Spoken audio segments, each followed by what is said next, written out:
Жігітім әйелі баласы бар, маған iPhone 17 алып берді. Өзім iPhone 14-імді әйеліне берсем дұрыс па? Әрине дұрыс, өте дұрыс. Ақылды қыз екес, оқыған, көзіңіз ашық қыз екес. Енді не істейсіз, ол 14-іңізден тастамайсыз ғой, өзіңізде 17 бар, жігітіңіз алып берді.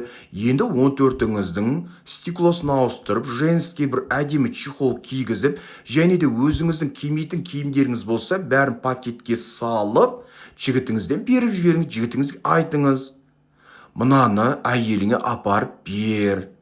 Әйеліңе менің атынан жаңа жылға сыйлық, мына киімдерді әдемі қылып киіп жүрсін, мына айфонды ұстап жүрсін деп, әдемелеп хат жазып жіберсеңіз де болады.